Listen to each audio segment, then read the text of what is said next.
Koshi, as we said, the peak was due to be about 4 o'clock this morning. It has come in under, as it has up in Ipswich as well, which is what we really wanted to hear. Don't let anybody for a second think that the damage has been certainly non-existent by any means. It's probably reduced. It's probably saved a lot of buildings and a lot of homes, but we're still seeing a formidable force of water. I'm just hearing Michelle Tapper's with us. Michelle, it's Mel. Can you hear me? Yes, I can. Good morning again, Mel. Fantastic. Hi, good morning to you. So how did the city cope with that peak this morning? We saw it about 4 a.m. of around 4.5 metres.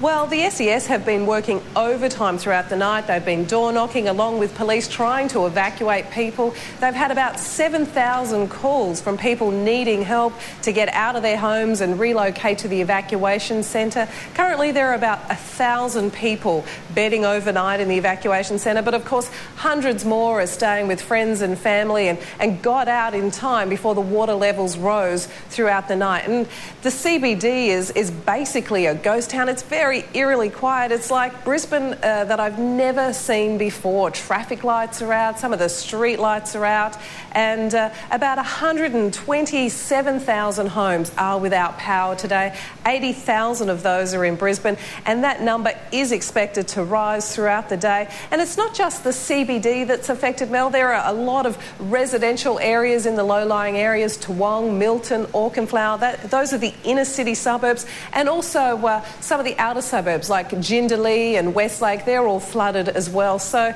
shops are affected, people's homes are affected. We're getting estimates of about 30,000 homes will expect some type of flooding today. So quite substantial damage indeed. Tell you what I am seeing though as we talk, Michelle, a constant parade of people where we are just in this spot alone walking past with cameras and most of them, you know, barefoot coming down for a bit of a look. It's kind of quite amazing. It's become a bit of an attraction in itself, which is quite frightening. Tell me about the search and rescue operation in Grantham. That's obviously where a lot of the focus will be on today, with so many people still missing. Well, that's right, and it has been the focus for the last 48 hours or so, and police are describing this task as gruesome and heartbreaking because, of course, as time goes on, it's getting more and more difficult, and of course, there's less chance that people will be found alive. But they aren't giving up hope, Mel. There are still about 41 people missing, and authorities have grave concerns for 9 of those people, and they say they will keep going until each and every one of those people can be accounted for. Now, there are about 15 helicopters in the air. The search has begun again at first light today, and there are a number of planes as well, small planes that are heading out to the Lockyer Valley region. They're dropping off supplies to the locals, food, water and fuel, which is very important in the area. But this is such a difficult task for the rescuers because it's hot out there, it's humid, they've had scattered showers, the water levels are still really high, and now of course there's the threat of contamination in the water, which is just full of debris, and some of the water sewage systems have overflown, so there is sewage in some of that water, there is snakes and also the threat of mosquito-borne disease. So it's quite treacherous for the rescue workers out there. Yep. My gosh, they're amazing people, aren't they? Michelle, thank you for the update. We're going to check in with you very, very shortly. Koshi, one of the things too to bear in mind is obviously the grim task of body retrievals, as we know that will happen.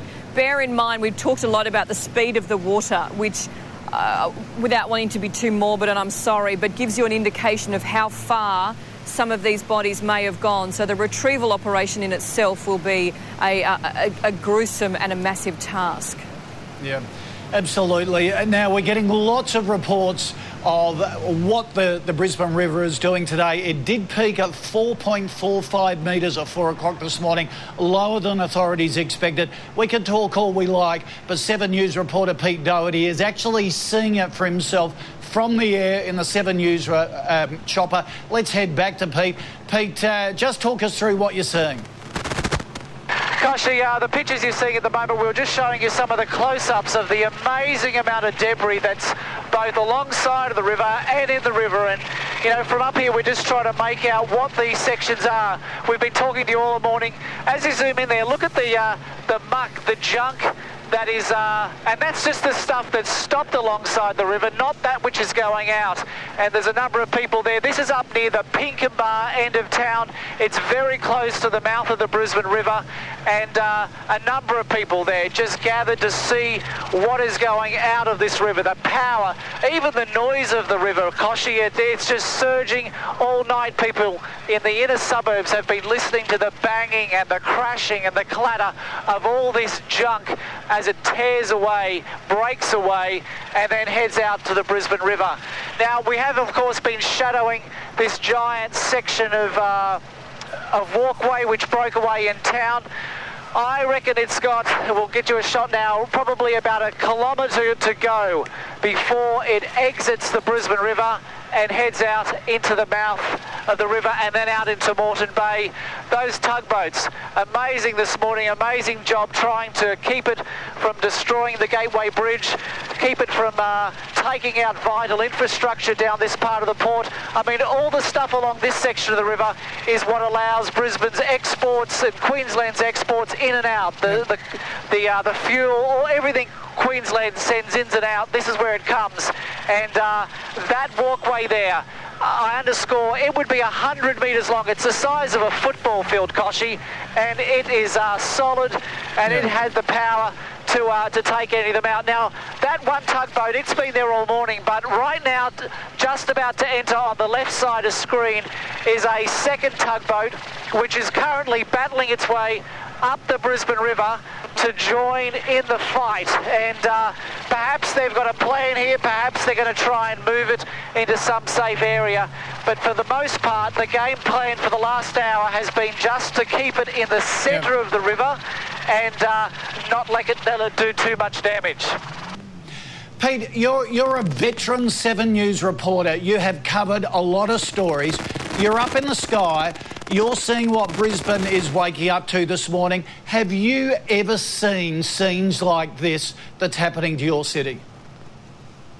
Koshi, 74, as you know, was the big disaster. I wasn't here, I was 3 then, so that wasn't an experience I lived through. But amazingly, our TV station in the past 15, 20 years has done a number of documentaries on the 74 flood, and because I produce those, I've spent hundreds of hours looking at every piece of footage from the 1974 flood, and that's why I've been able to exactly match what's happening today and compare it back to 74.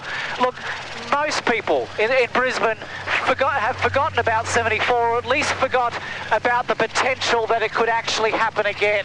And I mean, we've lived knowing that the Wivenhoe Dam has been able to offer the city some protection, but not full protection. And it's the way everything has combined in a perfect storm that has allowed Brisbane to be flooded again. And you're right, to see Brisbane waking up to a disaster of this magnitude, dozens and dozens of suburbs underwater, it is staggering.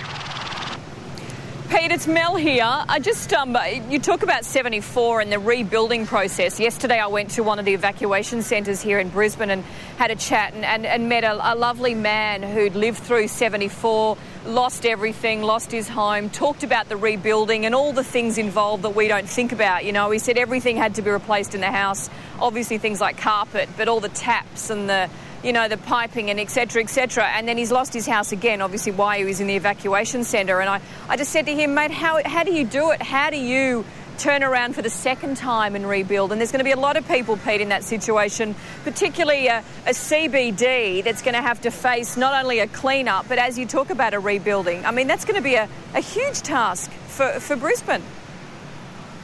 Yeah, and Mel, look, the city and the people have no choice. That's the reality. For people in homes, they have no choice but to get out there, hose out the homes, throw out everything and start again. And Brisbane, on a massive scale, that's the only thing it can do. And I mean, just talking to my wife this morning, the emails that are trickling through from every part of society. Schools are now talking about delaying the return of students because many of them are underwater. Services, to get basic services back up in Brisbane. I mean, a large part of Brisbane can't see these pictures, they're without power.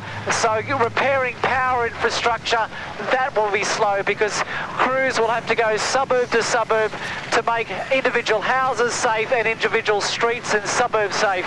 They've cut the power because you don't want live power flowing through these suburbs. That's the safe, immediate action to do.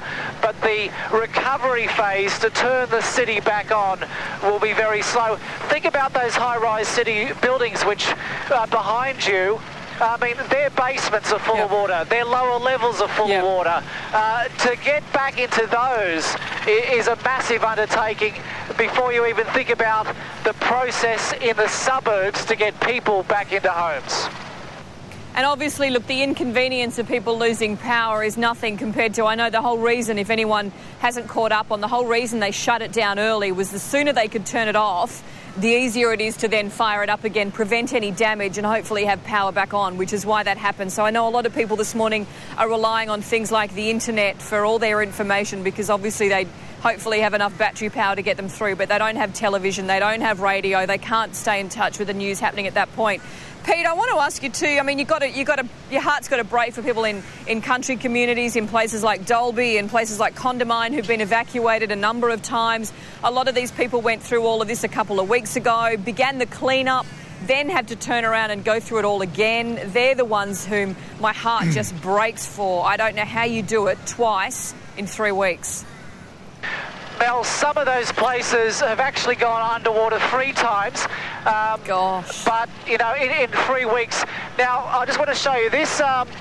This walkway is heading very close to a giant post. We're going to pull out. It's to the left of screen, and I'm guessing it's a navigation beacon or a marker. We're just going to find it for you.